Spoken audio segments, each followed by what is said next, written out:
पुराने मेंस के question discuss कर लेते हैं 5-10 मिनट में।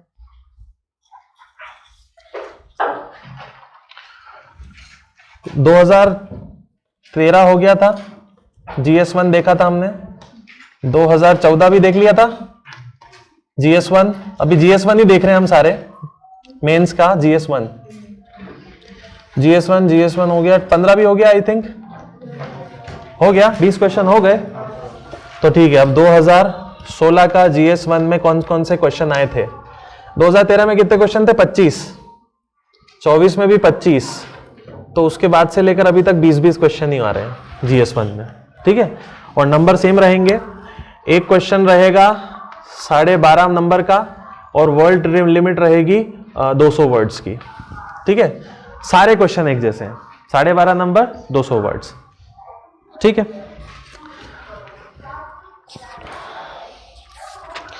लिखिए 2016 में पहला क्वेश्चन क्या आया था? पहला क्वेश्चन था the early Buddha stupa art, प्रारंभिक बुद्ध स्तूप की कला। The early Buddha stupa art, प्रारंभिक बुद्ध स्तूप की कला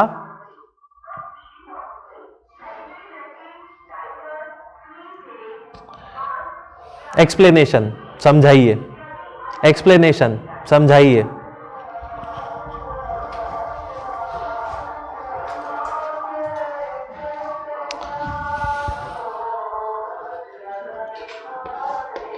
बुद्ध धर्म कब बना होगा?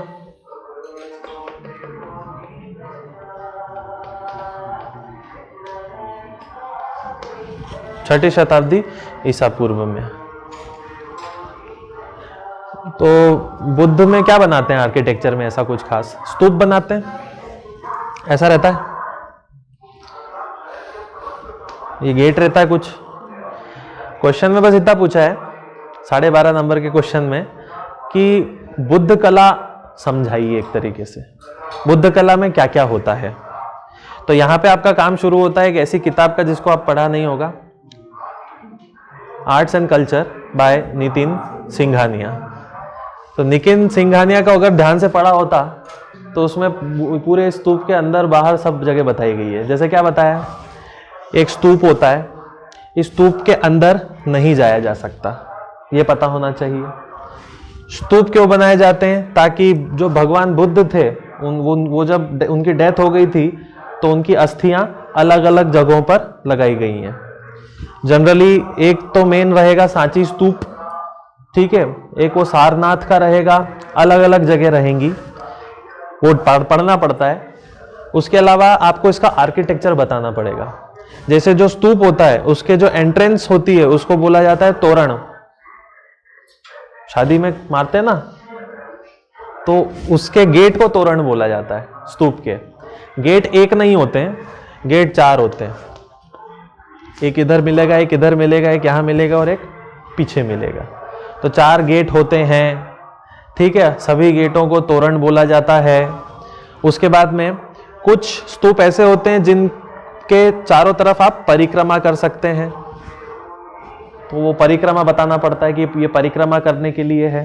क्यों परिक्रमा होती है? परिक्रमा क्यों होती है मंदिर में?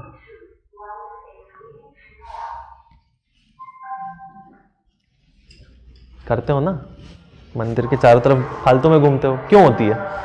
पागल हो या तो इसलिए घूम रहे हो? क्यों होती? किसी कारण ही होती होगी। मंदिर में या स्तूप में परिक्रमा करने का मतलब होता है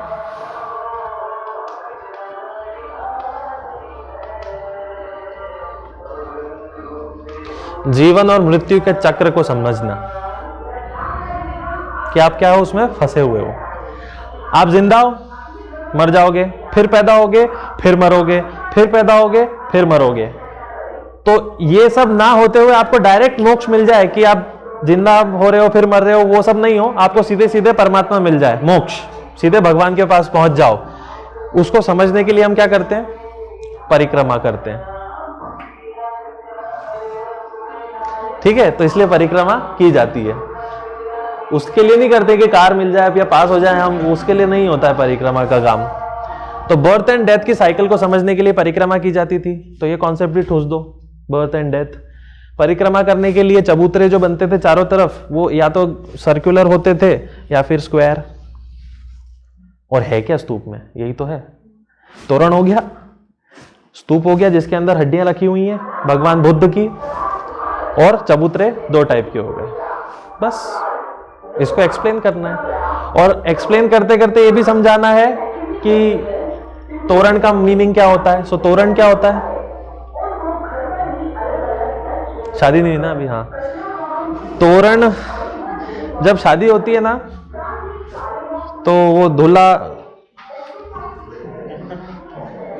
घोड़े पर बैठा हुआ जब वो मैरिज गार्डन के अंदर जाता है, यानी महल के अंदर, तो बाहर एक चिड़िया होती है छोटी सी, जिस पर तलवार अगर रहती है उसके पास में, दूल्हे के पास में, तो उस तलवार से वो तोरण मारना होता है उसको। ये 2 चीजें रहती हैं तोरण में, एक गणेश जी बने हुए रहते हैं और एक चिड़िया। मारना चिड़िया को होता है, लोग आजकल गणेश जी को मारते हैं, पता नहीं होता ना। तोरण करना इसलिए जरूरी है क्योंकि वो जो चिड़िया थी वो क्या थी, वो कुछ story, I don't know, mythological story है कि वो जो चिड़िया थी वो कोई राक्षस था पुराने समय में, और जब भी कोई नई शादी बारात आती थी तो वो दूल्हे का भेष बना के शादी कर लेता था दुल्हन से, और फिर वो आता कैसे था? चिड़िया बन के गेट पे। तो इसलिए दूल्हों को सबसे पहले क्या करना पड़ता है? वो चिड़िया मारनी पड़ती है तलवार से, केवल टच करनी पड़ती है। तो लोग गणेश जी को ही टच कर देते, लोगों को पता नहीं है कि तोरण का मतलब क्या होता है। आप कभी देखना और बताना मत, सो चुपचाप देखना कि क्या कर रहा है वो, तो वो देखना वो गणेश जी को पेट में वो चिड़िया उसको अच्छी लगेगी, जबकि चिड़िया ही विलन है मेन, इसलिए तोरण किया जाता है। तो यहाँ पर इन द्वार का मतलब क्या हो गया तोरण का? दैट मीन्स ये गेट बहुत ही पवित्र है, बहुत प्योर है, और बुरी शक्तियां अंदर नहीं आ सकती। ये तोरण का मतलब हो गया। तो गेट का मीनिंग, स्तूप का मीनिंग। हाँ, स्तूप में फिर एक पिलर होता है सेंटर। ये पिलर आपको आसमानी शक्ति की ओर पहुंचाता है, बस ये उससे चीजें रिलेटेड है। नितिन सिंघानिया पढ़ो, कहने का मतलब ये है मेरा। ओके, उसमें एक एक चीज डिपिक्ट की गई है, बताया गया है। फिर वो सब शब्द यूज करना, वेरी सिलेंड्रिकल, ठीक है, हाफ हेमिस्फीरिक, तो बातें हैं। अर्धगोलाकारी तो दिख रहा है, तो उसको हाफ सर्कल नहीं लिखना, थोड़ा नंबर चाहिए तो हेमिस्फीरिक लिख दो। तो इस तरीके से नंबर कलेक्ट करेंगे हम अच्छे अच्छे। अगला क्वेश्चन लिखिए जो अगला आया था। कृष्णदेव राय फ्रॉम विजयनगर। विजयनगर के राजा कृष्णदेव राय, कृष्णदेव राय फ्रॉम विजयनगर, विजयनगर के राजा Krishnadeva Raya was a patron and a scholar. संरक्षक और विद्वान दोनों थे। Was a patron and scholar, संरक्षण और विद्वान दोनों थे। स्कॉलर एंड पैट्रन, पैट्रन का मतलब होता है संरक्षक। तो किसके संरक्षक थे? विजयनगर साम्राज्य के बहुत बड़े राजा हैं ये तो, कृष्णदेव राय। इन्हीं के दरबार में कौन था? तेनालीरामन। तो इसमें पूछा है कि ऐसा कैसे हुआ कि ये काफ़ी ज़्यादा विद्वान रहे और ये सब। तो विजयनगर एम्पायर की लोकेशन बतानी है। विजयनगर साम्राज्य दक्षिण भारत में था। दक्षिण भारत के साथ साथ उन्होंने पैट्रोनाज किस किस का किया? तो हर लिटरेचर का किया।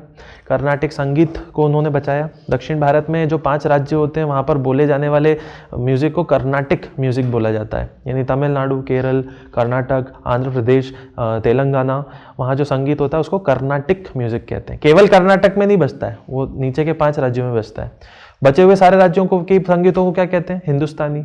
तो कर्नाटिक म्यूजिक को उन्होंने बचाया। म्यूजिक को बचाने के अलावा उन्होंने लैंग्वेजेस को बचाया, ठीक है। बहुत सारे स्क्रिप्चर्स लिखे, बहुत सारे अलग अलग बुक्स उन्होंने लिखी, बहुत सारे अलग अलग जो पोएट्स होते थे उनको अपने दरबार में संरक्षण दिया, फिर पे स्केल पर रखते थे अलग अलग बुक लिखवाने के लिए, ट्रांसलेशन करवाने के लिए। सेम ये भी आपको नितिन सिंघानिया में ही आएगा। दैट मीन्स 2016 में एग्जामिनर ने नितिन सिंघानिया को थोड़ा सीरियसली ले लिया। ओके, तो हर साल बिल्कुल डायमेंशन ही बदल जाते हैं, कुछ भी सेम नहीं चल रहा है 2013 से, हर बार अलग अलग क्वेश्चन आ रहे हैं। और 16 में तो डायरेक्ट आपका आर्ट एंड आर्किटेक्चर ही शुरुआत के 2 क्वेश्चन में आ गए थे। तो कुछ एग्जाम्पल लिख लीजिए क्या क्या इन्होंने बोला है, क्या क्या शब्द यूज करने चाहिए। जैसे लिखो गोल्डन एरा ऑफ तेलुगु, तेलुगुओं का स्वर्णिम काल। Golden era of Telugu, Telugu का स्वर्णिम काल ये किसके समय में हुआ था? कृष्णदेव राय के समय में। ठीक है। इसके अलावा इंपॉर्टेंट लिटरेचर, मुख्य लेख, इंपॉर्टेंट लिटरेचर, मुख्य लेख, अमुक्त अमुक्त मलयड़, अमुक्त मलयड़ करके एक कविता लिखी गई इनके समय में। अमुक्त मलयड़, अमुक्त मलयड़, अमुक्त मलयड़, मलयड़ इंपॉर्टेंट क्यों है? बिकॉज कृष्ण की जो पत्नी थी, कृष्ण उनसे कुछ समय के लिए दूर चले गए थे, तो उनकी पत्नी बहुत दुखी रहती थी दूर जाने की वजह से, तो फिर उसके लिए अमुक्त मलयड़ करके बहुत ही दुख भरी कविता लिखी गई थी। ये भी किसके समय में लिखी गई थी? कृष्णदेव राय के समय में। तो अमुक्त मलयड़ में लिख लेना between story between wife of Krishna, Krishna की पत्नी की कथा, story of wife of Krishna, Krishna की पत्नी की कथा। ठीक है। उसके अलावा लिखना तेलुगु, संस्कृत, कन्नड़, तमिल, तेलुगु, संस्कृत, कन्नड़, तमिल, पेट्रोनाज का संरक्षण किया, पेट्रोनाज का संरक्षण किया।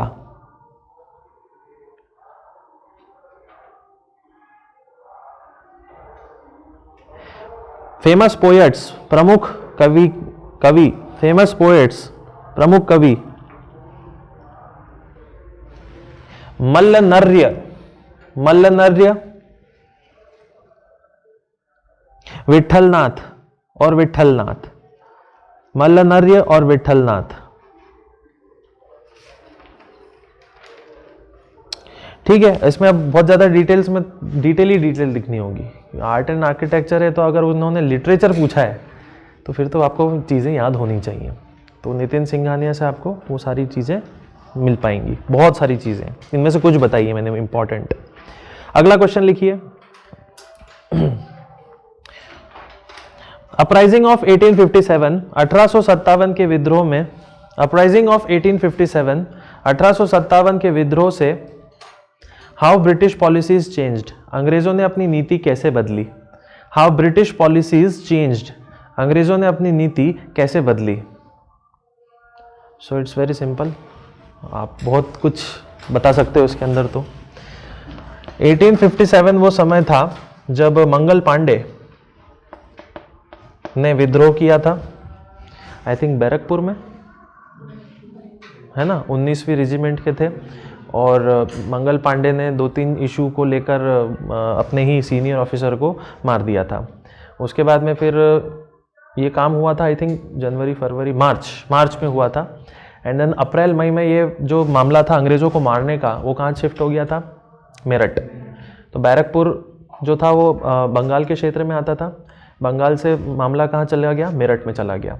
फिर मेरठ में तो 90 सैनिक इकट्ठे हो गए थे, 90 सैनिक इकट्ठे होकर भाग गए थे दिल्ली, सबको मारपीट करके, अंग्रेज़ों को खूब मार के, मारने पीटने के बाद में वो दिल्ली भागे। दिल्ली में कौन बैठा हुआ था? मुगल कौन सा था? बहादुर शाह द्वितीय। बहादुर शाह द्वितीय 82 ईयर्स के थे उस वक्त। इन सारे सैनिकों ने बोला कि हमने अंग्रेज़ों को मार दिया है, अब आप हमारे राजा। तो उन्होंने बोला कि मैं राजा नहीं बन सकता। बोले क्यों? बोले मैं आखिरी मुगल हूँ, मेरे को ये वैसे ही निपटाने वाले हैं, अगर मैं इनके खिलाफ रहा तो ये मुझे ज़रूर रंगून भेज देंगे जेल में, और भेजा भी। ठीक है। ऊपर से सैनिक चिड़े हुए थे, वो मान नहीं रहे थे, उन्होंने बस ये बोल दिया था कि नहीं, हम नहीं जानते, हमने तो अंग्रेज़ों को मार दिया, आप हमारे राजा। उन्होंने बोला मैं नहीं बन सकता राजा किसी भी हाल में, राइट। उस वक्त तो शायद 4 बच्चे थे बहादुर शाह जफ़र के, तो अंग्रेज़ों ने बहादुर शाह जफ़र को पकड़ा, रंगून भेज दिया, और ये जो 4 बच्चे थे इनको गोली से उड़ा दिया। मुगल हमेशा के लिए ख़त्म हो गए। तो हुआ क्या फिर? उसके बाद बहुत सारे लोग इंक्लूड हुए थे, जैसे Rani Lakshmibai, because doctrine of lapse सबसे बड़ा रीज़न रहेगा। क्वेश्चन में आपसे क्या पूछा है? 1857 के बाद अंग्रेज ने कानून कैसे बदले? तो सबसे पहले क्या हटाएंगे? वो डॉक्ट्रिन ऑफ लैप्स हटाएंगे। तो क्षय का सिद्धांत हटाया, जिसकी वजह से सतारा सबसे पहले कब्जे में आया था, झांसी कब्जे में आया था, उदयपुर कब्जे में आया था, आई थिंक जयपुर भी कब्जे में आया था। ओके, तो इन सबको डॉक्ट्रिन ऑफ लैप्स के थ्रू कब्जे में लिया गया था, डॉक्ट्रिन ऑफ लैप्स को ही हटा दिया। 3-4 बड़े बदलाव किए थे। सबसे ज़्यादा बदलाव होगा एडमिनिस्ट्रेशन में, प्रशासन में। एडमिनिस्ट्रेशन में क्या बदलाव होंगे? लोग नाराज थे क्योंकि 1857 से पहले पहले एक व्यक्ति जो इंडियन होता था उसकी जॉब क्या लगती थी? पुलिस में या आर्मी में, और पुलिस में उसकी मैक्सिमम पोस्ट होती थी सूबेदार की। सूबेदार से ऊपर पोस्ट नहीं मिलती थी, वो सारी ऊपर की पोस्ट अंग्रेज़ों की होती थी। तो अब सरकार बोलेगी कि नहीं चलो ठीक है, लोग नाराज़ थे तो इनको ऊपर की पोस्ट भी दी जाएगी। इसके बाद में फिर सिविल सर्विसेज भी स्टार्ट हो जाएंगी, एग्जामिनेशन स्टार्ट हो जाएंगी, ठीक है। आपका यूपीएससी वगैरह की फ्रेमिंग, एमपीपीएससी की फ्रेमिंग यहीं से बनना स्टार्ट होगी। सैनिक में भारतीय ज़्यादा होते थे, अंग्रेज़ कम। तो अंग्रेज़ों ने फिर ये भी सोचा इस युद्ध के बाद में कि अंग्रेज़ों की तादाद थोड़ी सी बढ़ाई जाए। तो ये सारे पॉलिसीज़ चेंज करे इन लोगों ने। क्या क्या करे चेंज, लिख लो। Administrative, military and social reforms, प्रशासनिक, सैन्य और सामाजिक सुधार। Administrative, military and social reforms, प्रशासनिक, सैन्य और सामाजिक सुधार। अरे सबसे बड़ी चीज़ क्या करेंगे? कौन सी कंपनी गायब हो जाएगी? ईस्ट इंडिया कंपनी गायब। ईस्ट इंडिया कंपनी के तो सैनिक था मंगल पांडे, सारे सैनिक नाराज थे ईस्ट इंडिया कंपनी से, अंग्रेज शासन पूरा आ जाएगा। तो वो लिखो, east India company ended, east India company खत्म की।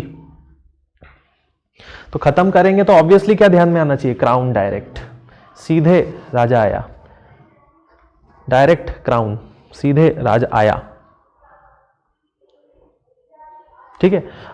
ईसाई धर्म की मिशनरियां होती थी जो लोगों को कन्वर्ट करती थी, उनको भी क्या बोल दिया गया कि थोड़ा सा भी आराम से काम करो, क्योंकि लोग तुम दखल बहुत दे रहे हो दूसरों के धर्मों में और कन्वर्जन कर रहे हो, तो इसलिए इंडियन नाराज हैं। तो ये भी लिख लेना, क्रिश्चियन मिशनरीज वर्क रिड्यूस्ड, ईसाई मिशनरियों का काम कम किया गया। क्रिश्चियन मिशनरीज वर्क रिड्यूस्ड, ईसाई मिशनरियों का काम कम किया गया।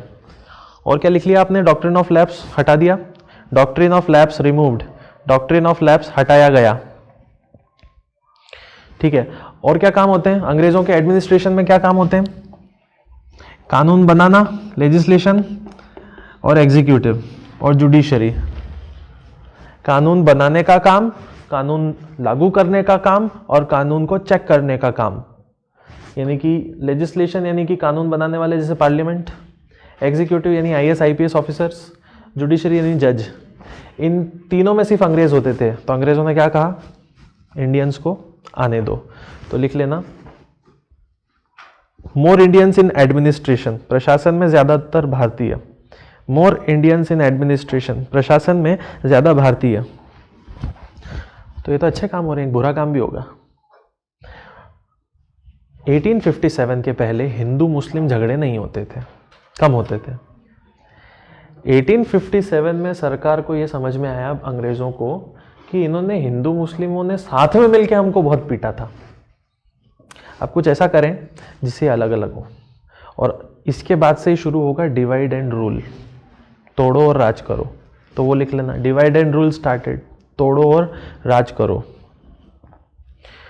और एक और लिख लेना, मोर ब्रिटिश सोल्जर्स, ज्यादा अंग्रेज सैनिक लाए गए।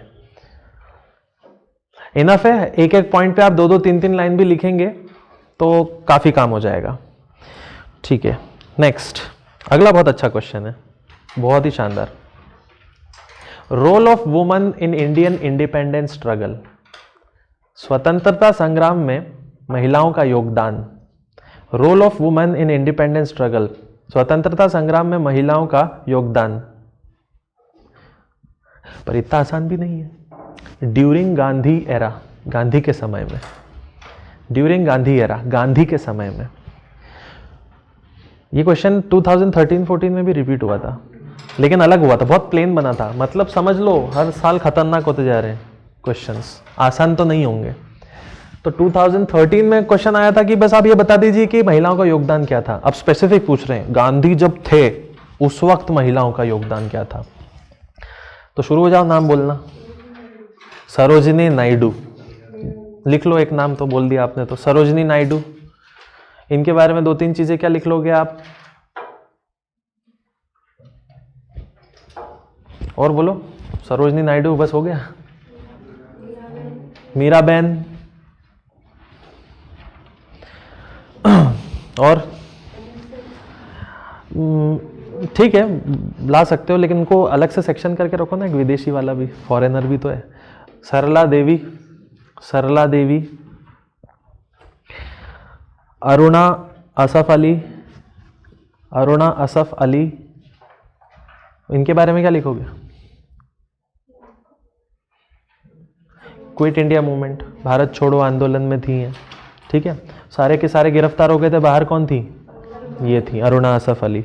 अंडरग्राउंड रेडियो वगैरह चलाए थे इन्होंने।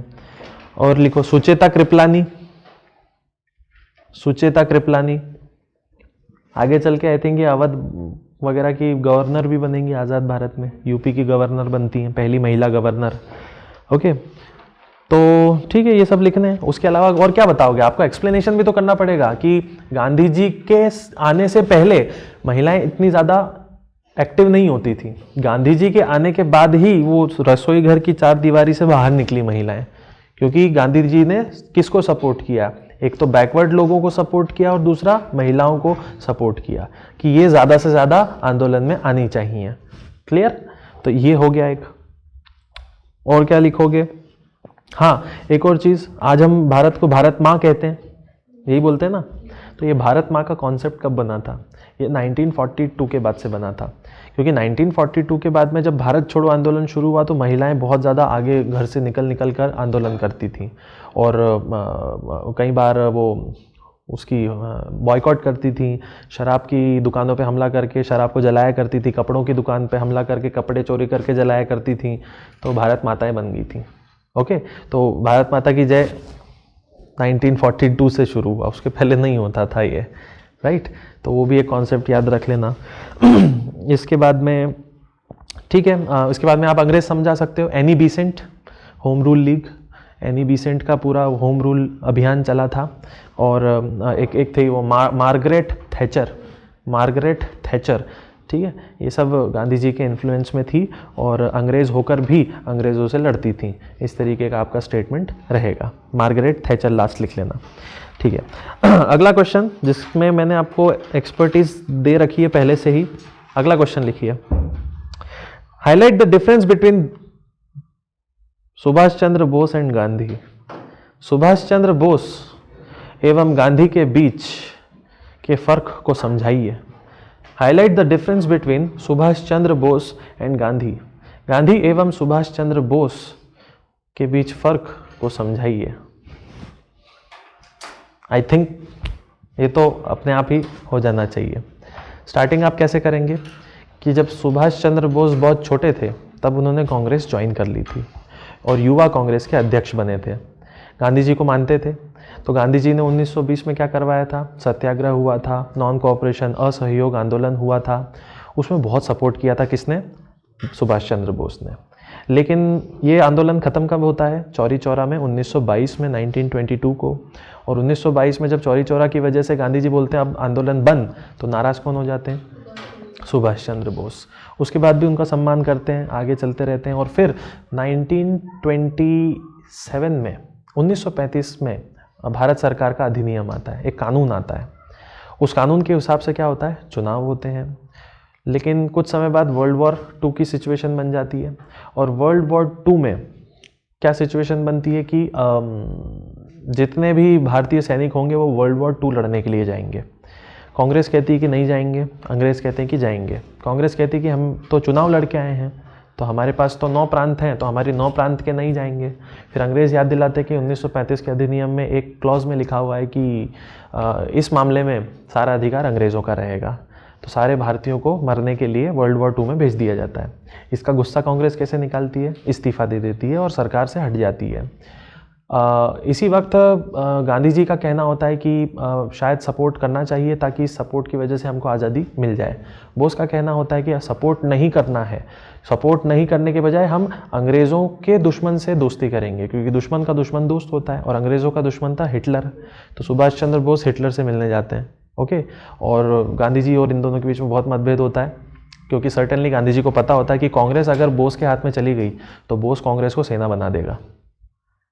और ऐसा होता भी है। 1938 और 39 के कांग्रेस के चुनाव में 2 बार, एक साल, हर 2 साल में वो चुनाव जीत गए, एक के बाद एक त्रिपुरा में और एक हरिपुर में। तो ये भी मेंशन करो।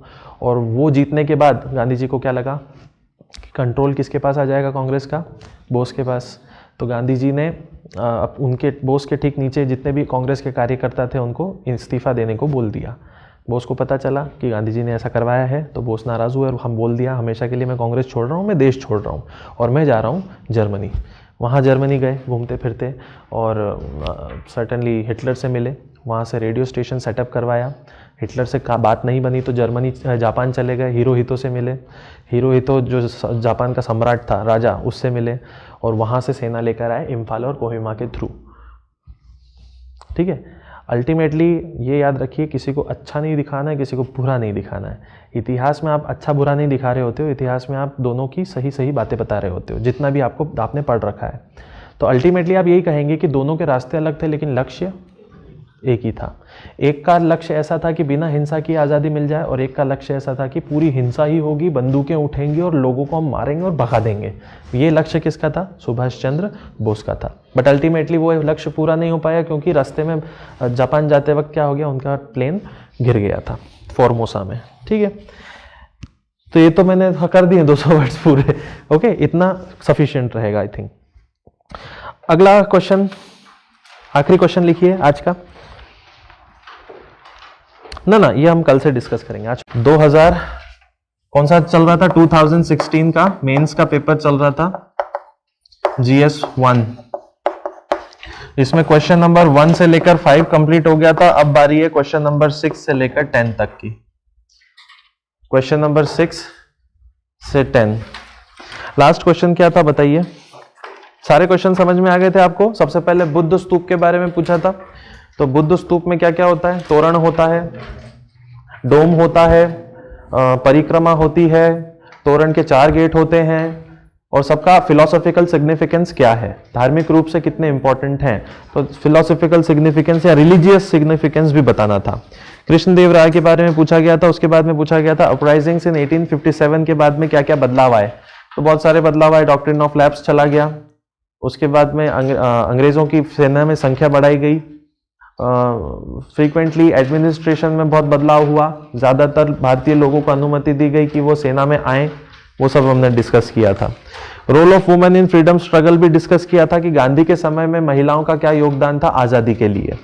तो वो भी हमने डिस्कस किया था। अरुणा असफ अली एंड बहुत सारे लोगों के नाम लिखे थे, सरोजनी नायडू वगैरह के। एनी बेसेंट भी थी इसमें। देन नेक्स्ट क्वेश्चन था जो बहुत आसान था, बोस और गांधी के बीच में विवाद क्यों हुआ। तो बोस और गांधी का दोनों का सोच विचारने का तरीका अलग अलग था, इसीलिए झगड़ा हुआ। चलिए अब थोड़े से टफ क्वेश्चंस आएंगे और वर्ल्ड हिस्ट्री से जुड़े हुए क्वेश्चंस आएंगे। पहला लिखिए। काफी पेचीदा क्वेश्चन था, समझना बड़ा मुश्किल था। एक बार समझ जाते तो बता सकते थे। Question number 6। Due to the formation of linguistic states, भाषा पर आधारित राज्य बनने के बाद, due to the formation of linguistic states, भाषाओं पर आधारित राज्य बनने के बाद, does it strengthen the Indian unity, क्या इसने भारतीय एकता को मजबूत किया है? Does it strengthen the Indian unity, क्या इसने भारतीय एकता को मजबूत किया है?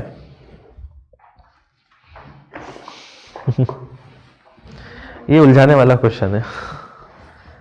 उलझाने वाला क्वेश्चन का मतलब ये है कि इसमें ही पूछा है कि पूरे इंडिया में सारे राज्य किसके आधार पर बने हुए हैं? भाषा के। पंजाब पंजाबी, गुजरात गुजराती, राजस्थान हिंदी, MP हिंदी, UP हिंदी, हरियाणा हरियाणवी, कश्मीर कश्मीरी, फिर वो उधर चले जाओ वो पता नहीं क्या है, लोग अजीब ही हैं। फिर वो हो गया साउथ इंडिया में, फिर उड़ीसा उड़िया, तमिल, तेलुगु, मलयालम, कन्नड़, मराठी, छत्तीसगढ़ी में हिंदी। अलग अलग लैंग्वेज हैं अलग अलग स्टेट में। तो क्या इसकी वजह से भारत मजबूत हुआ है? हाँ या ना? हाँ और ना नहीं होता है PSCs के अंदर। ठीक है, सपोर्ट ये करना है क्या? मतलब आप ये बोलोगे कि नहीं सब झगड़ते हैं? हाँ झगड़ते हैं। आप महाराष्ट्र जाओ मतलब आपसे झगड़ने लग जाएंगे लोग। यूनिटी की बात हुई है पूरे देश की, क्या सबको अपना अपना मौका मिला अपनी अपनी भाषा रखने का, तो सब खुश होंगे ना? तो खुश होंगे तो क्या भारत से अलग होने की बात करेंगे? नहीं, भारत में रहने की बात करेंगे। पॉजिटिव टर्न दो ना। उस क्वेश्चन में आपको लालच दिया गया है कि बोल गलत गलत बोल, तू तो लिख गलत गलत, हाँ ये पंजाबी लोग ऐसे होते हैं, हाँ ये गुजराती ऐसे होते हैं, मराठी लोग है ना दाल में पानी ज्यादा डालते हैं। ओके, ये सब नहीं लिखना है आपको। आपको पॉजिटिव रहना है कि यस, भले ही भारत की सरकार ने भारत के अलग अलग टुकड़े किए और राज्य बनाए भाषा के आधार पर, इसका मतलब यह था कि हर भाषा की इज्जत होती है, हर भाषा के बोलने वालों को उनका एक क्षेत्र मिलना चाहिए, क्योंकि वहां पर वही भाषा बोलने वाले लोग ज्यादा होंगे, इसलिए प्रशासन में भी वो भाषा डालनी पड़ेगी। हम ये उम्मीद नहीं कर सकते कि हिंदी भाषा अगर हमें आती है तो यही हिंदी भाषा हम तमिलनाडु में डाल दें। तो तमिलनाडु में प्रशासन कैसे चलेगा, कानून कैसे बनेंगे हिंदी में, क्योंकि हिंदी बहुत कम लोगों को आती है, क्योंकि वहां पर तमिल भाषा चलती है। इसीलिए उन राज्यों को क्या दी गई, अलग से तमिल भाषा दी गई। शिक्षा में जिस राज्य में जो भाषा चलती है उसे उस भाषा में शिक्षा देने की प्राथमिकता रहती है। जैसे मध्य प्रदेश में एक सब्जेक्ट आएगा हिंदी स्कूल में, लेकिन वो हिंदी साउथ इंडिया में नहीं होता है, वहां उनकी लोकल लैंग्वेज आती है। तो इस सब के कारण सभी राज्यों में एक सिंगुलर भावना है, एकात्मक भावना है कि हाँ, देश की सरकार या देश ने हमें अपनी अपनी भाषा को सुरक्षित रखने का एक मौका दिया। इसीलिए हम इस देश की इज्जत करते हैं, सम्मान करते हैं, और हाँ, इसी वजह से देश अभी भी एक है। क्यों एक है? क्योंकि हमने हर किसी का ध्यान रखा, उनकी भाषाओं के लिए उनको एक राज्य दिया। और ये काम हमने सबसे पहले क्या बना के किया? आंध्र प्रदेश। तो भाषाओं में बनने वाला, भाषा से रिलेटेड बनने वाला सबसे पहला जो राज्य था वो था आंध्र प्रदेश। कब बना था आंध्र प्रदेश? 52 या 54? सबसे पहला राज्य बना था आजादी के बाद 1952 में आंध्र प्रदेश। क्योंकि आंध्र प्रदेश में कुछ आंदोलन हो रहे थे कि आंध्र के लोग जो होते हैं वो तेलुगु बोलते हैं, लेकिन आंध्र में जो प्रशासन चलता था वो तमिल भाषा में चलता था। तो तमिल में कानून बनेंगे, तमिल में टिकट रेलवे के बनेंगे, हर चीज तमिल में हो जाएगी, तो आंध्र का व्यक्ति समझेगा कैसे? तो फिर क्या किया गया? आंध्र प्रदेश राज्य बना और तमिल लिपि को हटा के क्या डाली गई? तेलुगु, ताकि वहां के कॉमन लोगों को समझ में आ जाए। अब आप एमपी से कंपेयर करो ना, लाओ तेलुगु एमपी में, तो सब समझ में आ जाएगा। कुछ समझ में नहीं आएगा, सारे साइन बोर्ड तेलुगु में, ठीक है, स्कूल में भी पढ़ाई तेलुगु में, उसके अलावा टिकट लेने जाओगे वो भी तेलुगु में, पुलिस स्टेशन में जाओगे तो वो फॉर्म भरवाएगा वो भी तेलुगु में, हर चीज तेलुगु में। काम चल पाएगा अपना? नहीं। तो अपन को क्या चाहिए? हिंदी। ठीक, तो हमें चाहिए सड़क छाप भाषा, मतलब अच्छी भाषा, हिंदवी भाषा। ठीक है, तेलुगु वगैरह हमें समझ में नहीं आती। तो बस ये है आंसर। आपको एक करके बताना था, भाषा अलग है, सब कुछ अलग है, फिर भी हम एक क्यों हैं। ओके, बुराई नहीं करनी थी कि नहीं थोड़ा बहुत देश तो टूटा है। ओके, और फिर 2-3 तथ्य बना दिए, वो लिट्टे करके बना था, वो अलग हुआ था, वो सब नहीं।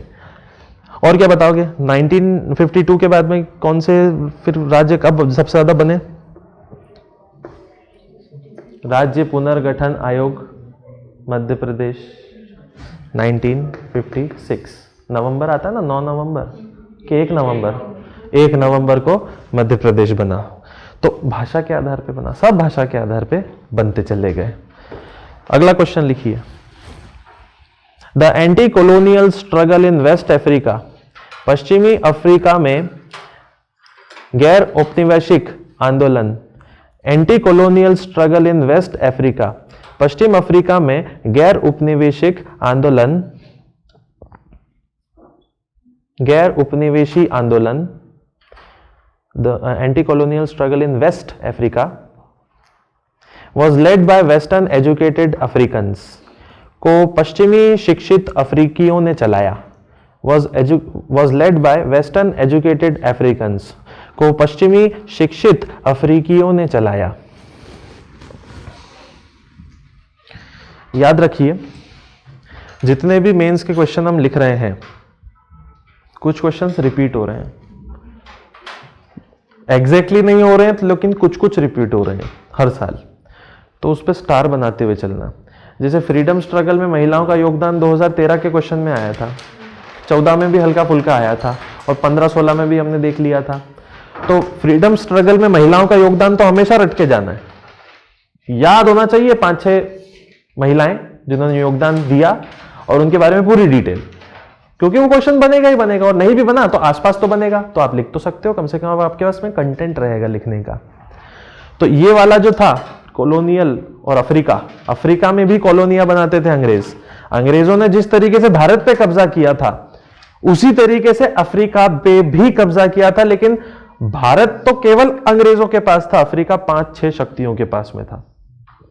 19वीं और 20वीं शताब्दी में सबसे ज्यादा अफ्रीका पे कब्जा हुआ, क्योंकि अफ्रीका आखिरी बचा हुआ था, और अफ्रीका में मिले बहुत सारे संसाधन, सोना चांदी मिलता है, कोयला बहुत मिलता है, तांबा मिलता है, चांदी मिलती है, जंगल में लकड़ियां बहुत मिलती हैं, तो टिम्बर बहुत मिलता है। इन सब लालच की वजह से बहुत सारे लालची पहुंचे, जैसे कि अंग्रेज पहुंचे, फ्रांस वाले पहुंचे, इटली वाले पहुंचे, जिन्होंने उत्तर अफ्रीका का क्षेत्र ले रखा था। डायग्राम में बता देता हूं, बहुत सिंपल पूछा गया है इस क्वेश्चन में कि ये जो अफ्रीका है कैसे बनता।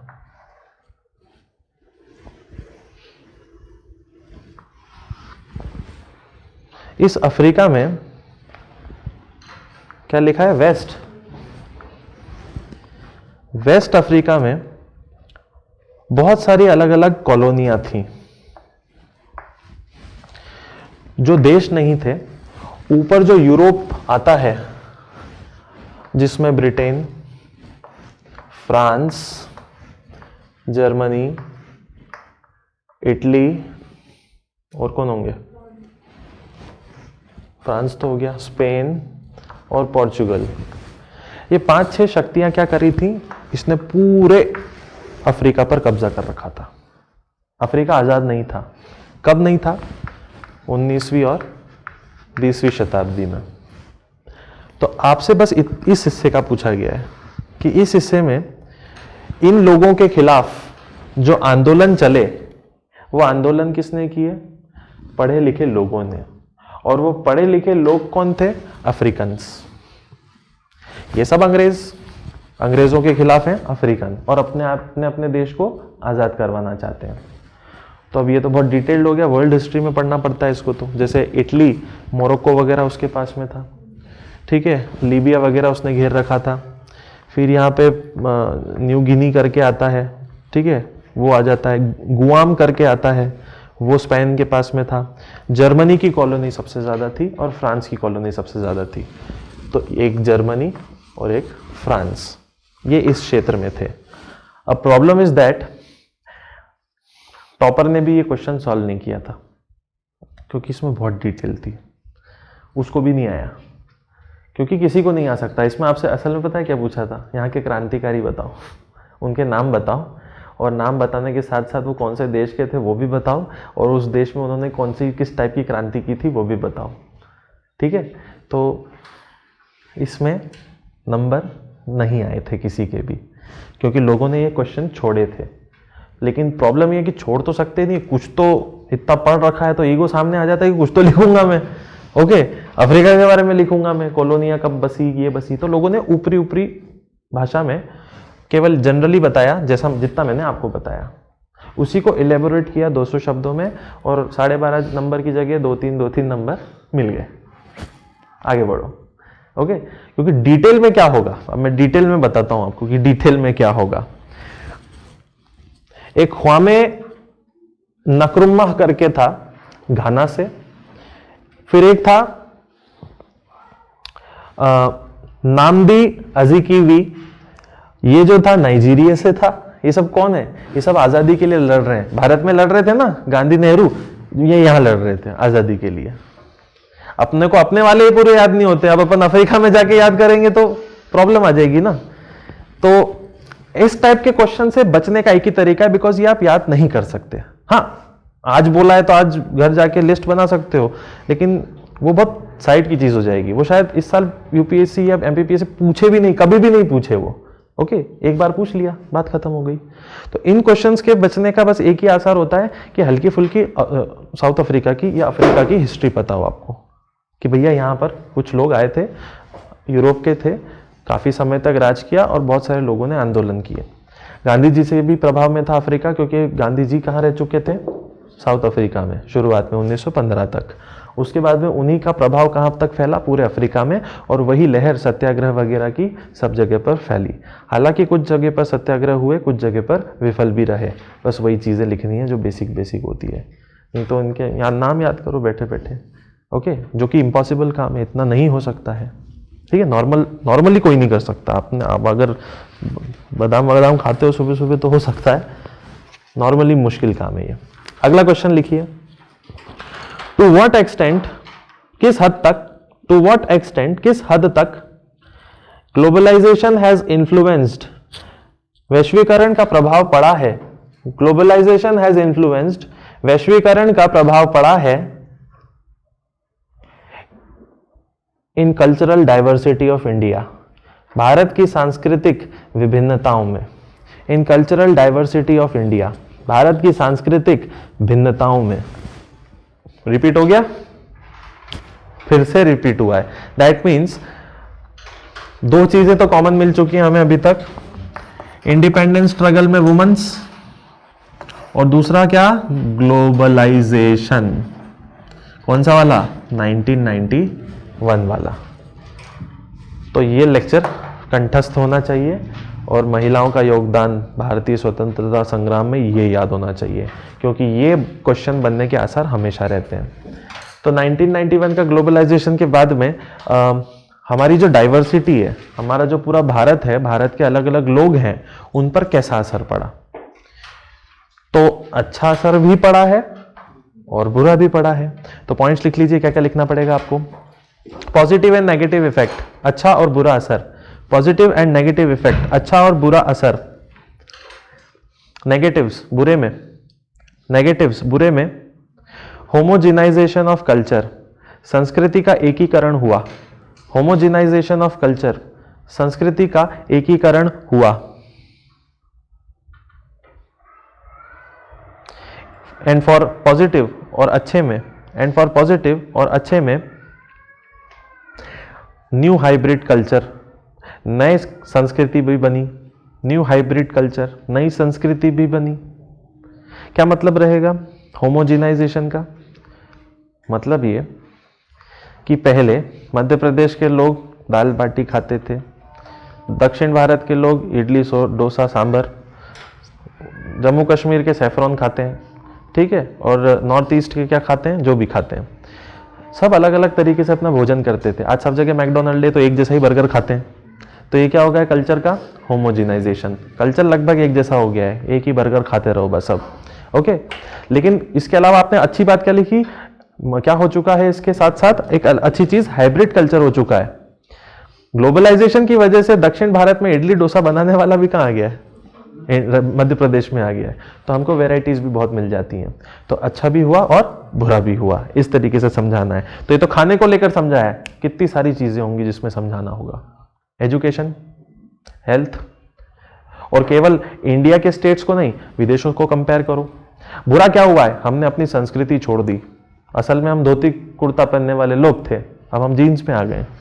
तो ग्लोबलाइजेशन की वजह से क्या हुआ? संस्कृति का थोड़ा सा विनाश जरूर हुआ है, लेकिन अच्छा क्या हुआ है? नए प्रोडक्ट्स और नए ब्रांड्स और नए चॉइसेस आ गए हैं आपके पास में। 10 और 100 ब्रांड होती हैं। बुरा क्या है? बुरा क्या था कि पहले हमारे पास चॉइसेस नहीं होती थी। एक कंपनी होती थी, वो जो बनाती थी हम उसको यूज़ करते थे। आज हमारे पास में CCI है, कंपटीशन कमीशन ऑफ इंडिया, जो हमेशा क्या मेंटेन करके रखता है कि बहुत सारा कंपटीशन हो, मतलब बहुत सारी कंपनियां बने। बहुत सारी कंपनियां होंगी तो सब अलग अलग प्रोडक्ट बनाएंगी, जिसमें से आपको ऑप्शन मिलेगा कि मैं कौन सा प्रोडक्ट चूज़ करूँ। जैसे अगर तेल शैम्पू भी लेने जाते हो तो एक कंपनी थोड़ी ना, इंडिया में हज़ारों कंपनियां उसकी। तो आपके पास चॉइस होती है कि मैं इन हज़ारों में से कौन सी कंपनी को चूज़ करूं। तो ग्लोबलाइजेशन का ये अच्छा फ़ायदा है। ठीक है, आपको क्या मिलती है? चॉइस। तो ये लिख लेना, फ्रीडम ऑफ चॉइस, चुनने की आजादी, फ्रीडम ऑफ चॉइस, चुनने की आजादी। गलत क्या होगा? Shopping malls. रॉन्ग में क्या लिख दोगे? Shopping mall. शॉपिंग मॉल बहुत ज्यादा हो गए और लोगों की आदत बिगाड़ते जा रहे हैं। ठीक है, ग्लोबलाइजेशन की वजह से शॉपिंग कॉम्प्लेक्स बढ़ गए, तो लोगों में शॉपिंग कॉम्प्लेक्स आ गया है शॉपिंग मॉल का। लोगों को एसी चालू करके जाना है और अपना स्टैंडर्ड ऑफ लिविंग दिखाना है। तो यहाँ पे शुरू होती है वो फिलॉसफी जो मैंने आपको बता रखी है। आज इंसान की फिलॉसफी क्या है? वो बहुत सिंपल सी है, मुझे अपने आप को दुनिया में बढ़िया और बेहतर दिखाना है कि मैं तुमसे ज़्यादा अच्छा हूँ। उसको दिखाने के लिए वो क्या खरीदता है? आईफोन। उसको दिखाने के लिए वो खरीदता है अच्छी गाड़ी लोन पे और आईफोन अपनी किडनी बेच के। और वो सब करने के बाद में फिर वो क्या करता है? ये सब किया क्यों? ताकि वो मॉल जा सके, और मॉल जाने के बाद में जहर खाएगा सारी दुकानों से और महंगे महंगे कपड़े खरीदेगा जो बांग्लादेश के सस्ते सस्ते लोगों ने बनाई है। ओके, और अपने आप को बहुत स्टैंडर्ड महसूस करवाएगा। तो ये एक बहुत नेगेटिव इफेक्ट आया है ग्लोबलाइजेशन का कि शायद बेहतर दिखना ही सबसे अच्छा होता है, जबकि ऐसा ज़रूरी नहीं होता है। ठीक है, एसी का यूज़ करना सब जगह पर। आप घर से निकले, कार में बैठे, एसी चाहिए। फिर एसी के बाद में मॉल में घुसे, मॉल में एसी मिलेगा। फिर वहाँ आइनॉक्स में मूवी देखने के लिए चले गए तो वहाँ पे भी आपको एसी मिल जाएगा। तो हम एक तरीके से ग्लोबलाइजेशन की जकड़ में आते जा रहे हैं। ये सारे एग्जाम्पल्स आपको एक्सप्लेन करने पड़ेंगे कि ऐसा होता है। तो कुछ अच्छा भी हुआ है और कुछ बुरा भी हुआ है। जैसे खाने में बदलाव हो गए, क्विजीन सब बदल चुके हैं। पहले के समय में खाना पौष्टिक, हेल्दी वगैरह जो होता था वो होता था। आज बिजनेस से जुड़ चुका है खाना पूरी तरीके से, राइट। उसके बाद में हाँ, भाषा को समझाइए। हर कोई व्यक्ति ग्लोबलाइजेशन की वजह से क्या चाह रहा है? अंग्रेजी सीखूं मैं, क्योंकि मेरे पास अगर इंग्लिश होगी तो मैं वर्ल्ड में किसी से भी जुड़ पाऊंगा। तो ये अच्छी बात है, बिल्कुल अच्छी ही बात है, आप वर्ल्ड से जुड़ सकते हैं। लेकिन इंग्लिश के चक्कर में हम हमारी सांस्कृतिक भाषा क्या करते जा रहे हैं? भूलते जा रहे हैं। मालवी कितने लोगों को आती? मालवी आती है? आती है? कठे जा रहा वठे जा रहा करते ना। हाँ, तो वो धीरे धीरे क्या हो रहा है? जो लोकल कल्चर है वो तबाह हो रहा है, just because we have to show our self as a very standard person. बहुत स्टैंडर्ड दिखाना हमको अपने आप में। तो मालवी बोल के तो स्टैंडर्ड दिखेगा नहीं, तो उसके लिए अंग्रेजी बोलनी पड़ेगी। तो हम अंग्रेजी की तरफ बायसनेस दिखा रहे हैं। ठीक है, माइग्रेशन वगैरह जोड़ दीजिएगा, लोगों का आगमन या माइग्रेशन, लैंग्वेज, भाषा। ग्लोबलाइजेशन का और फायदा क्या है? एक फायदा भी हुआ है, सॉफ्ट पावर, हार्ड पावर, ठोस शक्ति, नरम शक्ति।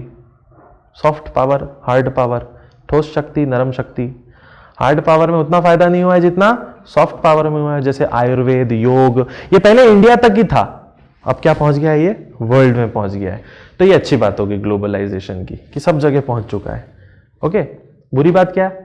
हम खुद ही भूल गए योगा और आयुर्वेद, अब विदेशों में पहुंच गया तो विदेश लोग उसे ज्यादा बेटर कर रहे हैं। ठीक है, अगला क्वेश्चन लिखिए। बहुत अच्छा क्वेश्चन था, लिखिए। An essential condition to eradicate poverty, गरीबी उन्मूलन के लिए जरूरी है।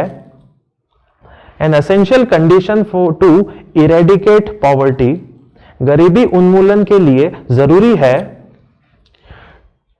To liberate the poor from deprivation, गरीबों को वंचन से हटाना। To liberate the poor from deprivation, गरीबों को वंचन से मुक्त करना। एक्सप्लेन विथ एग्जाम्पल, उदाहरण के साथ समझाइए। एक्सप्लेन विथ एग्जाम्पल, उदाहरण के साथ समझाइए। 200 वर्ड, 12.5 मार्क्स। तो क्या पूछा है इसमें? गरीबी हटाने के लिए क्या हटाना पड़ेगा हमें? गरीबों का जो वंचन होता है समाज से, उससे उनको बाहर निकालना पड़ेगा। गरीबी हटानी है तो सबसे पहले क्या देखना पड़ेगा कि गरीबों के साथ होता क्या है। गरीबों के साथ क्या होता है? मॉल जाते हैं, धक्के मार के बाहर निकाल देते हैं। ठीक है, कुछ अच्छी जगह पर जाते हैं, धक्के मार के बाहर निकाल देते हैं। महंगे स्कूल में एडमिशन लेने के लिए जाएंगे, धक्के मार के बाहर, भली क्वालिटी हो या ना हो, यही होता है। तो ये होने को क्या बोला इंग्लिश में? डिप्राइवेशन। ओके, वंचन। तो लाइन पूरी कंप्लीट है। गरीबी अगर हटानी है तो गरीबों के वंचन को हटाना पड़ेगा, यानी बात बात पे हम धिक्कार देते हैं ना गरीबों को, वो हटाना पड़ेगा तो गरीबी हटेगी। तो ये क्या है समझाइए। तो आपको सबसे पहले पूरी डेफिनेशन देनी है गरीबी की। गरीबी क्या होती है, तो ये नहीं लिखना है कि गरीबी पैसे की कमी होती है, क्योंकि सिर्फ पैसे की कमी गरीबी नहीं होती है, ठीक है। ज्ञान की कमी भी गरीबी भी बोली जाती है, राइट। सिर्फ पैसे कम होना गरीबी नहीं होगी। तो पहले डेफिनेशन लिखना इसकी, यानी कि परिभाषा, डेफिनेशन ऑफ पॉवर्टी, गरीबी की परिभाषा। नॉट अबाउट मनी, केवल पैसे से जुड़ा नहीं। नॉट अबाउट मनी, केवल पैसे से जुड़ा नहीं। तो असल में गरीबी की डेफिनेशन क्या लिखोगे, बता रखिए मैंने। पॉवर्टी का पूरा लेक्चर लिया है ना, वो पूरा पढ़ लेना और ठूंस देना इसको। गरीबी के लेक्चर में मैंने आपको बताया था कि गरीबी का मतलब होता है बेसिक सर्विसेज नहीं मिल पाना, जो हर इंसान की जरूरत है। खाना, शिक्षा, स्वास्थ्य सेवा, एजुकेशन, हेल्थ और फूड। अगर ये तीन चीजें किसी व्यक्ति को ठीक तरीके से नहीं मिल पाती हैं तो वो क्या माना जाता है, व्यक्ति गरीब। भारत में पैसे से नहीं तोला जाता है गरीबी को, भारत में गरीबी को तोला जाता है खाने से। और वो तोलना क्या होता है भारत में, 32 रुपए प्रतिदिन। सुना है, भारत में पॉवर्टी लाइन होती है, गरीबी रेखा, और वो होती है 32 रुपया प्रतिदिन की। तो 32 रुपीज पर डे से कम जो कमा रहा है, कमाने में इन द सेंस 32 रुपए से कम रुपए का व्यक्ति खाना जो खा रहा है वो गरीब है। और अगर दिन में 32 रुपए से ज्यादा का खाना खाता है तो वो गरीब नहीं है, अमीर नहीं, गरीब नहीं है। ओके, गरीब नहीं है। ठीक है, तो इसमें क्या क्या लिखेंगे, लिख लीजिए। डेफिनेशन ऑफ पॉवर्टी, गरीबी की परिभाषा। बेसिक नीड्स, मूल जरूरतें, बेसिक नीड्स मूल जरूरतें 3 लिख देना। एजुकेशन, शिक्षा, हेल्थ केयर, स्वास्थ्य सेवा, एंड फूड, और खाना। और क्या लिखोगे, दुनिया में गरीबी हटानी है ऐसा लक्ष्य किसने बनाया है,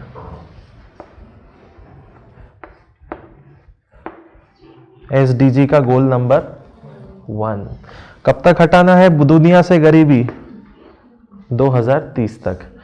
तो आप क्या बताएंगे, पेरिस एग्रीमेंट हुआ था, उसमें दुनिया में हर देशों ने साइन किया है SDG गोल्स पर, सस्टेनेबल डेवलपमेंट गोल्स, सतत विकास लक्ष्य। सतत विकास लक्ष्य टोटल कितने हैं, 17 हैं। इनके अंदर बहुत सारे हैं तो वो 100 के पार हो जाते हैं, मेन 17 याद रखना है। 17 में नंबर 1 कौन सा है, गरीबी हटाना। कब तक, 2030 तक। तो एग्जाम्पल भी तो यही है कि इस तरीके से हमको गरीबी हटानी होगी, ठीक है। उसके बाद में टेंशन वगैरह बताओ। It is a vicious cycle, ये कि बहुत ही खतरनाक चक्र है। विशियस साइकिल, एक खतरनाक चक्र, विशियस साइकिल। फिर और क्या प्रॉब्लम होती है, एक गरीब जब बीमार होता है तो क्या हो जाता है, और गरीब होता है। जब एक व्यक्ति गरीब है और दिन महीने के केवल वो 5,000 ही कमाता है और वो अपने 4 के परिवार को चलाता है, एक व्यक्ति 4 के परिवार को चला रहा है, या उसके परिवार में 5 लोग भी हो सकते हैं। अगर वो कमाने वाला ही बीमार पड़ गया तो 2-3 टेंशन होगी। एक तो वो काम पे जाएगा नहीं, काम पे नहीं जाएगा तो पगार में से पैसे कटेंगे। दूसरा, वो बीमार है तो दवाइयाँ खरीदेगा, तो दवाई के पैसे भी देने पड़ेंगे। तो एक तरफ इनकम भी नहीं हो रही और खर्चा भी बढ़ रहा है, तो उसकी गरीबी क्या होगी, और बढ़ेगी, क्योंकि वो उधार लेगा। गरीबों को उधार बैंक नहीं देती, रसूदखोर देते हैं, तो ज्यादा ब्याज ले लेते हैं उनसे। ओके, बैंक लोन अमीरों को देती है, पता हो तो। ओके, गरीबों को नहीं देती। किसी भिखारी को भेज के देखना बैंक में लोन लेने के लिए, बैंक भगा देगा। ओके, तो ये सारी सिचुएशन आपको बतानी है कि लोन आसानी से नहीं मिल पाता, बीमारी आ जाती है, इलनेस आ जाती है, अनएम्प्लॉयमेंट बहुत रहता है। गरीबी का मेन कारण क्या है, नौकरी नहीं है। तो नौकरी क्यों नहीं है, क्योंकि कुछ आता ही नहीं है। क्यों कुछ नहीं आता, क्योंकि पढ़ाई ही नहीं की। पढ़ाई क्यों नहीं की, पैसे ही नहीं थे। ओके, कभी इच्छा ही नहीं हुई जाने की। फिर ऐसा नहीं करना है कि गरीबों की पूरी एकदम निंदा ही करना है कि नहीं यार बहुत हालत ख़राब है। थोड़ी सी गलती उनकी भी बतानी है, बैलेंस बनाना है आंसर में, तो कि सरकारी योजनाओं की आदत जो पड़ चुकी है गरीबों को, वो गरीबी में ही रहने को विवश कर देती है। क्यों? 1 रुपये किलो में आपको चावल मिल जाएगा, 2 रुपये किलो में गेहूँ मिल जाएगा सरकारी, क्योंकि बीपीएल कार्ड है आपके पास में, ठीक है। बिजली वगैरह में थोड़ी सी कटौती, बिजली मुफ्त की मिल जाएगी। तो मुफ्त खोर हो चुके हैं थोड़े थोड़े से गरीब लोग, इसलिए क्या चाहते हैं, वो हमेशा गरीब बने रहें, इसलिए आलसी हो जाते हैं, इसलिए काम करने की इच्छा नहीं रहती। तो हर गरीब ऐसा नहीं होता, ये भी फिर आगे जोड़ना पड़ेगा, नहीं तो पता चला सारे गरीबों को एक जैसे बना दिया, तो गरीबी नहीं हटाई, बोले डायरेक्ट ऑप्शन दे दिया गरीब हटाओ। गरीबी क्या हटानी? गरीबी तभी हटेगी जब गरीब हटेंगे। मार डालो सबको, गरीबों को पकड़ पकड़ के, गरीबी ही नहीं रहेगी। तो नहीं, बैलेंस करके चलिएगा हर एक चीज को। आखिरी क्वेश्चन लिखिए, वेरी इंटरेस्टिंग क्वेश्चन, कभी हमने डिस्कस किया ही नहीं इस बात को। लिखिए, why are tribals called as scheduled tribes? आदिवासियों को अनुसूचित जनजाति क्यों कहा जाता है? Why are tribals called ST? आदिवासियों को अनुसूचित जनजाति क्यों कहा जाता है? अरे बड़ा आसान है, क्योंकि संविधान में लिखा हुआ है इसीलिए कहा जाता है। कोई भी आदिवासी जिसका धर्म है या जिसकी कोई कास्ट है और वो कास्ट मेंशन की गई है किसमें? कॉन्स्टिट्यूशन में, तो वो क्या हो गई? Scheduled tribe. शेड्यूल का मतलब क्या होता है? सूचीबद्ध, कहीं पे लिखा हुआ है। तो कहां पे लिखा हुआ है? कॉन्स्टिट्यूशन पे, इसलिए शेड्यूल्ड बोलते हैं। ओके, ये शेड्यूल्ड फ्लाइट्स पढ़ी थी ना हमने, तो वो क्या है? कोडिफाइड, सूचीबद्ध है, रजिस्टर्ड फ्लाइट्स हैं वो, इसलिए उनको शेड्यूल्ड फ्लाइट्स बोला था। लिख लो। अच्छा, एक और आगे का क्वेश्चन है, इसी के आगे है, इंडिकेट द मेजर प्रोविजंस। संविधान में दिए गए प्रावधानों को भी बताइए। Indicate the major provisions of constitution. संविधान में दिए गए प्रावधानों को भी बताइए फॉर देयर अपलिफ्टमेंट, उनके उत्थान के लिए। फॉर देयर अपलिफ्टमेंट, उनके उत्थान के लिए। अब यहां पे बहुत घबरा जाते हैं बच्चे, यार संविधान के आर्टिकल पूछ लिए, पढ़ा तो था लेकिन भूल गया, अब ये कहां से याद करूं मैं। तो टेंशन नहीं लेना, आर्टिकल 12 से लेकर 19 तक खींच दो, ठीक है। बेसिक पता होना चाहिए। क्वेश्चन पूछा है कि ट्राइब्स को एसटी क्यों बोलते हैं और संविधान में ऐसा कहां लिखा हुआ है कि इनका उत्थान होना चाहिए। तो आप बेसिक चीजें लिख लीजिए जो आपको शेड्यूल कास्ट में पता होनी चाहिए। ST reference is given in constitution. ST शब्द संविधान में लिखा हुआ है। ST reference is given in constitution. ST शब्द संविधान में लिखा हुआ है। They are group of people, ये वो लोग हैं, they are group of people, ये वो लोग हैं who are disadvantage from generation, जो सदियों से दबे कुचले गए। Who are in disadvantage from centuries, जो सदियों तक दबे कुचले गए। दे आर 8% ऑफ पॉपुलेशन, ये जनसंख्या का 8% है। दे आर 8% ऑफ पॉपुलेशन, ये संख्या का 8% है। एंड हैज प्रिमिटिव कल्चर, और प्राचीन संस्कृति होती है। एंड हैज प्रिमिटिव कल्चर, प्राचीन संस्कृति होती है। एंड जोग्राफिकल आइसोलेशन, और एक मूल स्थान। एंड जोग्राफिकल आइसोलेशन, और एक मूल स्थान। मोस्टली बैकवर्ड, ज्यादातर पिछड़े। मोस्टली बैकवर्ड, ज्यादातर पिछड़े। एग्जाम्पल में लिख लीजिए, बड़े बड़ी ट्राइब्स के जितने भी नाम याद आ रहे हो, गोंड, भील, मुंडा, संथल, बेगा, इतने तो याद रख ही सकते हो। ओके, तो इनके बारे में क्या कहोगे? They are the biggest tribes, इनकी जनसंख्या सबसे ज्यादा है। They are the biggest tribes, जनसंख्या सबसे ज्यादा है। तो इनके बारे में डिस्कस करने के बाद में फिर आपको क्या बताना है? अगले सेक्शन का आंसर देना है कि नेक्स्ट सेक्शन में हमसे पूछा गया कि संविधान में इनके बारे में कहां कहां क्या क्या लिखा हुआ है। तो सबसे पहले लिखो आर्टिकल 15, अनुच्छेद 15, ये बेसिक है, इनको तो याद करना ही पड़ेगा आपको, फंडामेंटल राइट्स हैं ये। अनुच्छेद 15 क्या कहता है इनके बारे में लिख लीजिए। द सब सेक्शन फोर्सेज, इसकी उपधारा 4 कहती है, द सब सेक्शन फोर्सेज, इसकी उपधारा 4 कहती है, क्या कहती होगी?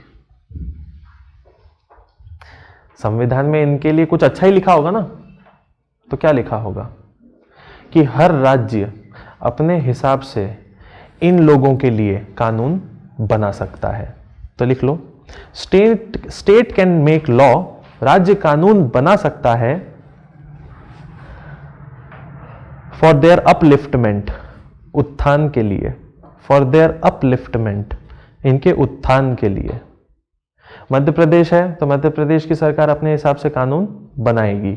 ओके, अगला लिखिए आर्टिकल 19 अनुच्छेद 19, आर्टिकल 19 अनुच्छेद 19, इसमें लिखिए सब सेक्शन 5 सेज, उपधारा 5 कहती है, सब सेक्शन 5 सेज, उपधारा कहती है, right to freedom of movement, आजादी से घूमने की स्वतंत्रता, right to freedom of movement, आजादी से घूमने का अधिकार, in forest village and city, गांव शहर या जंगलों में, in forest village and city, गांव जंगलों में या शहरों में। मतलब आर्टिकल 19 के हिसाब से अगर कोई एसटी आपके पास में आया है, शहरों में घूमता हुआ दिखा, तो आप उसको भगा नहीं सकते, क्योंकि आप भी इंसान हो, वो भी इंसान है, और ये कानून जो है फंडामेंटल राइट है। अगर ऐसा किया तो कोई भी व्यक्ति जो एसटी कास्ट का है वो सुप्रीम कोर्ट जा सकता है सीधे कि मुझे भगाया गया। ओके, तो ये अधिकार दिए गए हैं। फिर एक है आर्टिकल 330 और 331, अनुच्छेद 330 और 331। तो अब बहुत दूर पहुंच गए, यहां पे क्या होगा अंदाजा तो लगाओ। कहां? रिजर्वेशन, बिल्कुल सही बोला, यहां आएगा रिजर्वेशन, आरक्षण, लेकिन कहां? नहीं, और कहां होगा रिजर्वेशन? केवल जॉब में ही होता है क्या? एजुकेशन में ही होता है क्या? पार्लियामेंट की सीटों में, लोकसभा राज्यसभा में सीट फिक्स रहेंगी। जैसे रतलाम और झाबुआ की जो सीट है, रतलाम झाबुआ एक सीट है लोकसभा में, और वो सीट किसके लिए रिजर्व्ड है? एसटी के लिए। मतलब इस सीट से अगर आपको दिल्ली की विधानसभा लोकसभा में जाके बैठना है तो आप जनरल नहीं हो सकते, आपको क्या होना पड़ेगा? एसटी होना पड़ेगा। समझ गए? तो ये 330 331 से लिख लो। रिजर्व सीट्स इन पार्लियामेंट, संसद में आरक्षित सीटें, रिजर्व सीट्स इन पार्लियामेंट, संसद में आरक्षित सीटें। और अब आएगा 335। तो 335 कहां हो, क्या किस चीज के लिए होगा? जॉब रिजर्वेशन, नौकरी में आरक्षण, जॉब रिजर्वेशन, नौकरी में आरक्षण। शेड्यूल कास्ट शेड्यूल ट्राइब्स के लिए ये रटने पड़ते हैं, अच्छे से याद करने पड़ेंगे कि रिजर्वेशन कहां से आता है, यहां से निकलता है 335 से। ठीक है, और क्या बस यही है कॉन्स्टिट्यूशन में? पढ़ रखी है चीजें यार, भूल जाते हो। और क्या होगा? आर्टिकल तो हो गए, आर्टिकल खत्म हो जाते तो क्या शुरू होता संविधान में? 12 कुछ है अनुसूचियां, शेड्यूल्स। तो 12 अनुसूची में शेड्यूल ट्राइब्स की कौन सी अनुसूची होगी? कॉन्स्टिट्यूशन कौन से नंबर पे खत्म हो जाता है? 395 पे दी एंड हो गया, सारे आर्टिकल्स खत्म हो जाते हैं कॉन्स्टिट्यूशन के। उसके बाद में स्टार्ट होती हैं शेड्यूल्स। शेड्यूल कितने चलते हैं? 1 से लेकर 12 तक चलते हैं। इसमें शेड्यूल ट्राइब्स के लिए इंपॉर्टेंट होते हैं 5वां शेड्यूल और 6ठा शेड्यूल। 5वीं अनुसूची में क्या लिखा है और 6ठी अनुसूची में क्या लिखा है? संरक्षित क्षेत्रों का बनाया जाना, ऑटोनॉमस रीजन्स, स्वायत्त क्षेत्र। तो शेड्यूल 5 में लिखा हुआ है कि आसाम, मेघालय, त्रिपुरा और मिजोरम को छोड़कर पूरे भारत में, ऑल इंडिया में क्या बनाए जा सकते हैं? स्वायत्त क्षेत्र बनाए जा सकते हैं। किसके लिए? एसटी के लिए। तो छठे में क्या लिखा होगा? पूरे भारत को छोड़कर आसाम, मेघालय, त्रिपुरा, मिजोरम में क्या बनेंगे?